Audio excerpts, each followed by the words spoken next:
There's the new tower.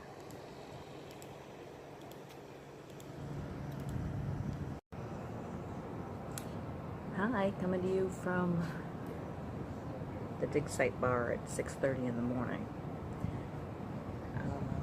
And now, of course, I hear people behind me.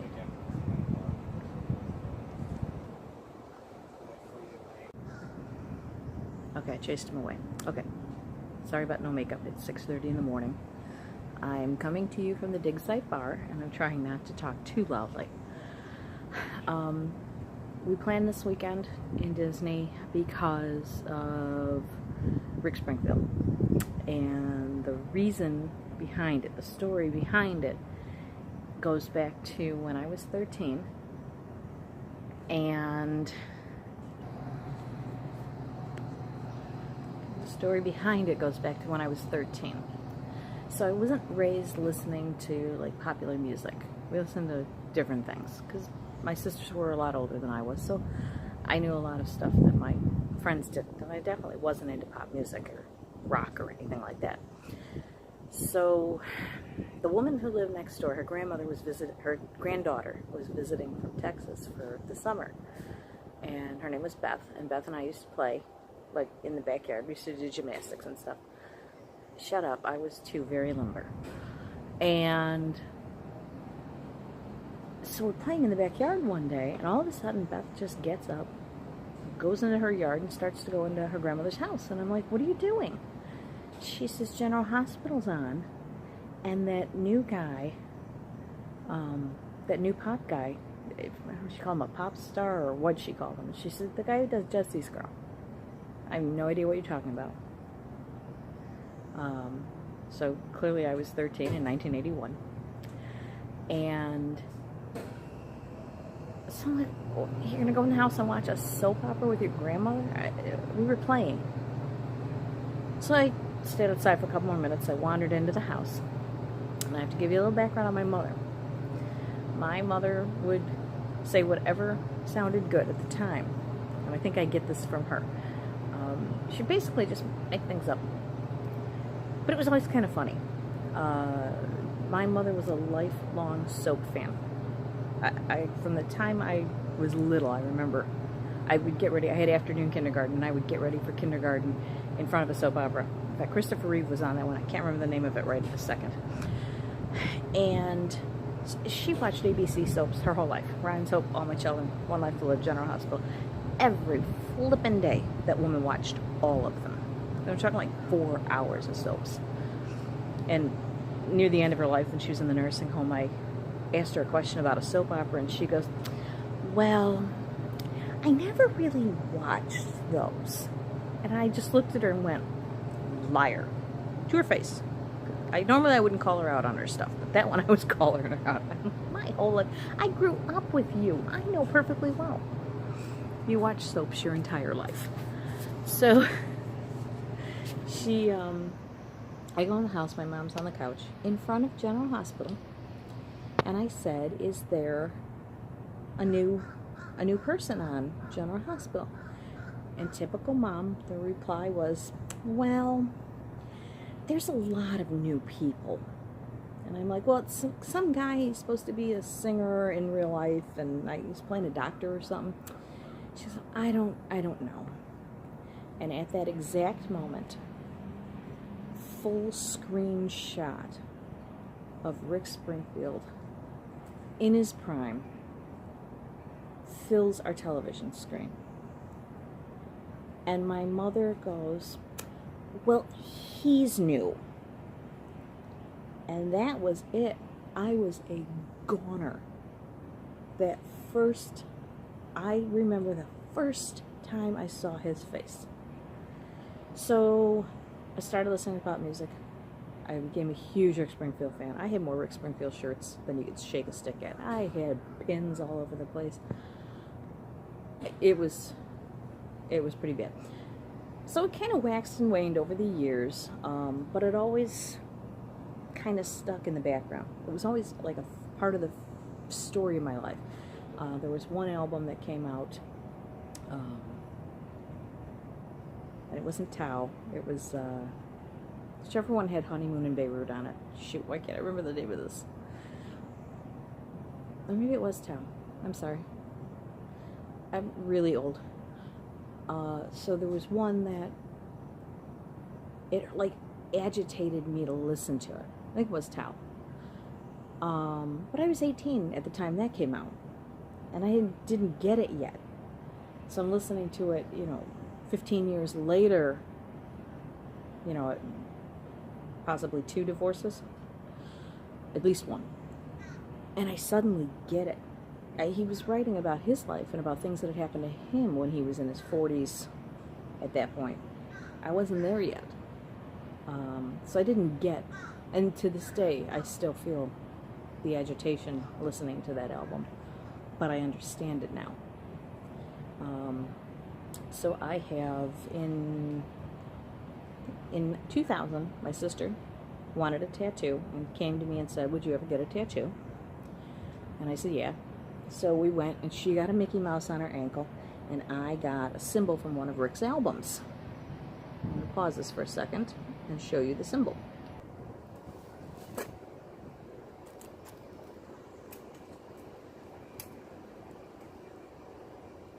Which was a better way to do this?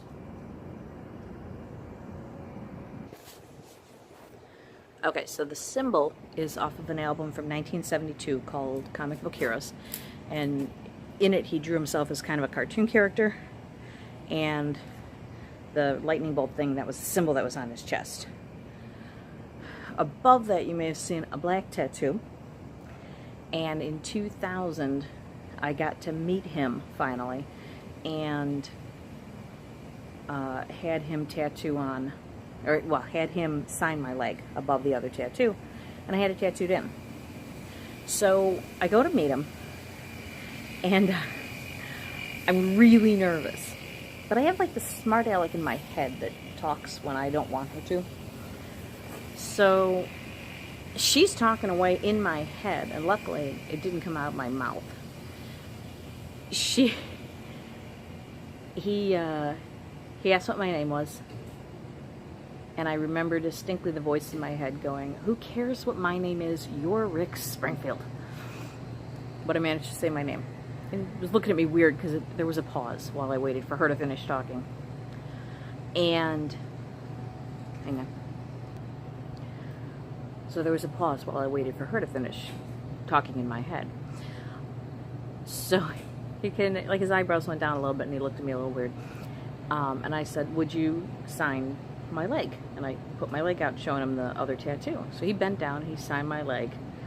And as he stood up, he looked in my eyes and he said, that's really cool. I designed that symbol. And I'm thinking, duh, I had it tattooed in. I think I know where it came from. I didn't say that. What I said was, yes, I know, and you just designed my second tattoo.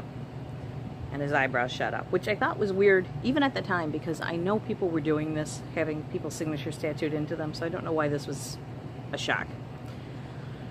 So, let's see, that was Harris, Michigan. In 2004, over the course of 6 months, I saw Rick play 10 shows in 6 states. I used to have some really good friends that I would travel with.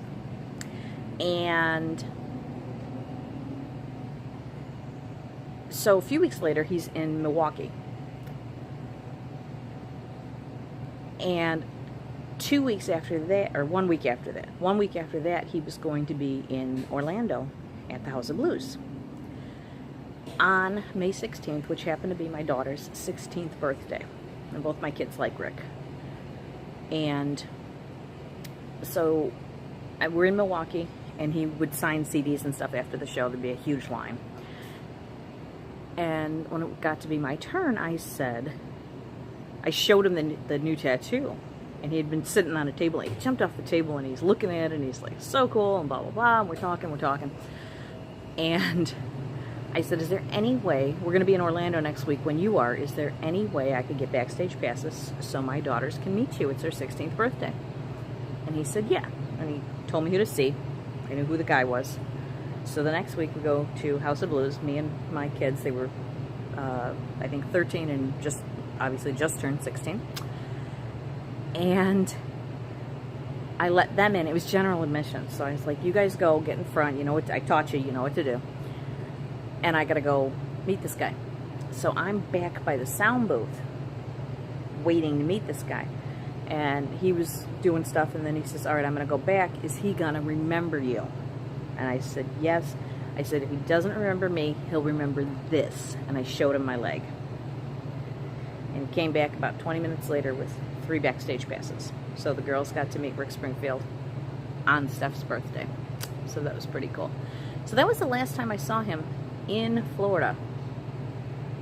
And he's doing shows at Epcot tonight and tomorrow night. Today is the 15th, tomorrow is the 16th. 13 years and 11 months to the day from the time we saw him.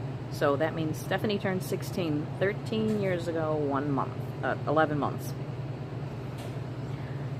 I'm so old. So I'm really looking forward to this. It's supposed to rain today. I'm not real happy about that.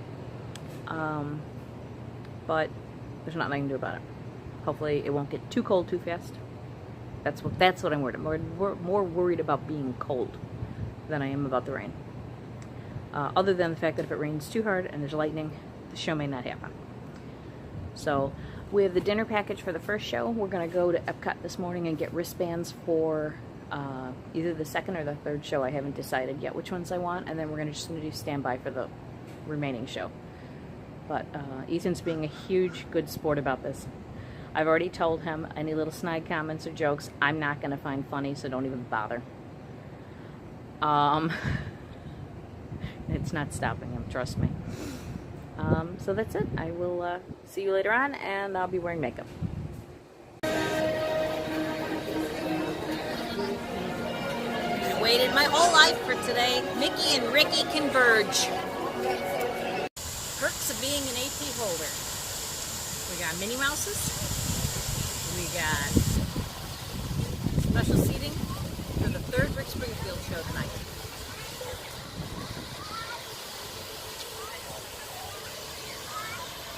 Are you ready? I'm ready. Do you want to go ride a boat? Yep. Okay. Boats, boats, boats. It's alive! I don't like it. What have we here? Nothing! Why would that be? No reason. Huh, weird that there's just this alcove here.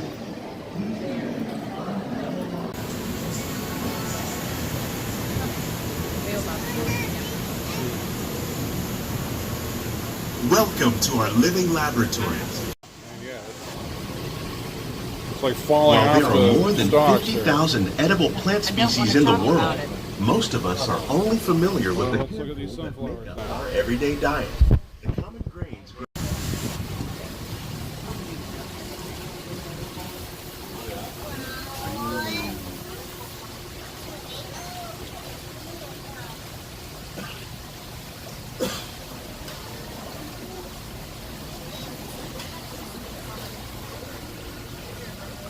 The future of agriculture may include innovative ideas like hydroponics with aquaculture. The fish provide a natural source of fertilizer for the plants. Finally, what's going on with this cactus situation? For the fish. It's Hurry! Run! And I'm coming to you live from Epcot, where Hurricane Disney is coming through, and we're expecting at least 800-mile-an-hour winds right now. If you are not in on the ride right now, you should be there or go somewhere else.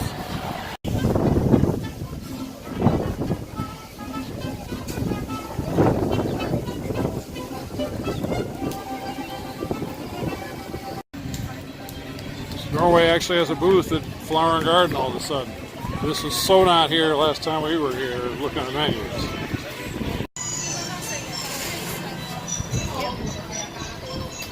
Alright, quick before the wind picks up again, we're at China booth again because we're dying starving right now before And it's delicious. we do anything else. So there we go. This is everything from the China booth that you can eat. And I'm actually salivating, I can't talk, so no, bye. Here's something we haven't done in forever. So I need one of these, only for Australia. Thanks, Australian fans. Hey, look at the guy in the goofy mask. That's not a mask. Sorry, lady. Welcome to Spice Road Table. I have the fish croquettes. We're doing the dinner package for the concert, so we each get a starter and a main course and a dessert and a beverage. Non-alcoholic beverage. The fact that it was me kind of said that. So, fish croquettes and Garlic shrimp. Also coffee. shocking. Just never ends today. Coffee, coffee, coffee. Phase 2. Entrees. I got the New York strip steak, which I may or may not be able to cut. If she remembers she was supposed to bring me a knife or not. And I have the lamb sliders, which slid already. And it was like on purpose so I'd be able to show you what it looks like. So there you go, lamb sliders. This is the chocolate pyramid. This is the best dessert in Morocco. There's a Ferrero Rocher in the center of the pyramid, and it's kind of moussey. See, kind of moussey. And then it comes with ice cream. Then you put it in your mouth.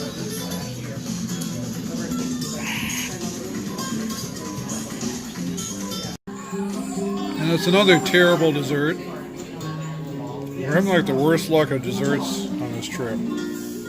So they keep disappearing.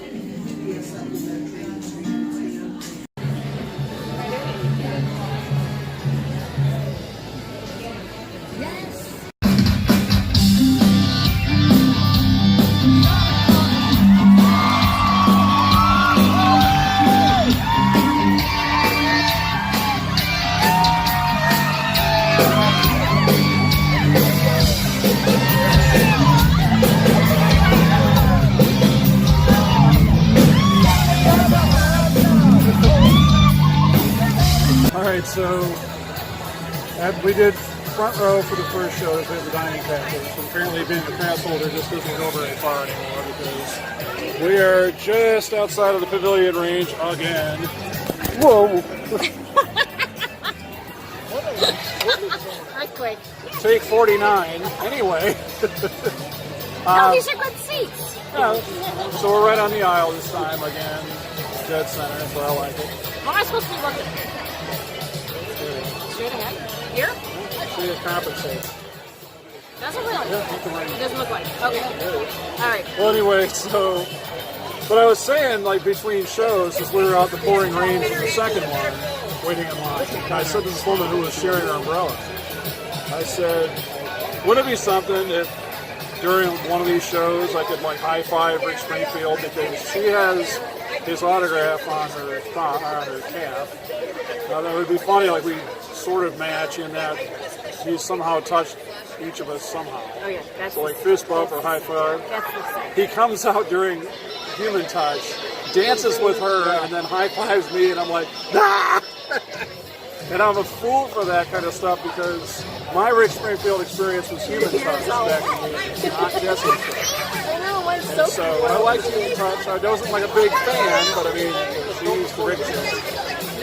But I'm a huge fool for that full circumstance. This is the stuff we talked about back in Berlin about why we moved here. This is the stuff we didn't want to miss. We didn't miss it. And I'm freaking out. I got 3 more tomorrow. More tonight. Yeah, so worth it. Worth all the day job and moving down here and everything. This is why we're here. I have 18,500 steps, and we're not done. We're committed. Well, it should be.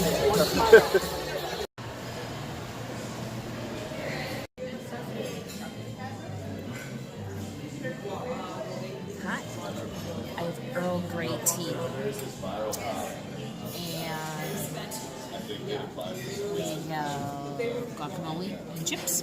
And there's queso fundito. Coming. And then we're doing dessert because I've been thinking about that chili creme brulee ever since we had it a long, long time ago yesterday. I need it. The other thing is, for some reason, it's a thing about. We were stuck in a rainstorm one time when we were like driving down to Florida to go to Disney World, and I ordered tea and guacamole at like Flying Fish or whatever that place was, or Big River Grill. Oh, yeah. So I think it's like the thing to do during a storm. So there we go. We got tea and guac happening here somewhere. It's hiding behind the thing. There it is. Tea and guac. It's my body. It sits there, trust me.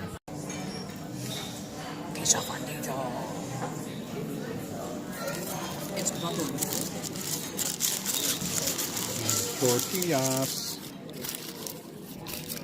Bill had corn to me. They're not. The most popular ones, the coconut flan, followed by chocolate panna cotta, so really creamy chocolate, creme brulee, and the dessert shots until you feel full. Small ones are peanut butter parfait, chocolate mousse, cappuccino dulce de leche, key lime pie, and Grand Marnier berries and cream. Creme brulee. Me too. We split one of these last night, and it was like, tonight it was like you're not touching it. So you came here with the cravings of the creme brulee, huh? We did, we really did. It was nice to see what else there was. A couple of those were intriguing, but yeah, this was just so good. Yeah. Now you're back. Enjoy. Thank you very much.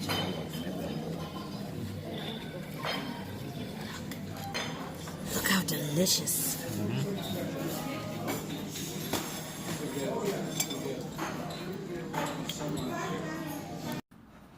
How about this? No!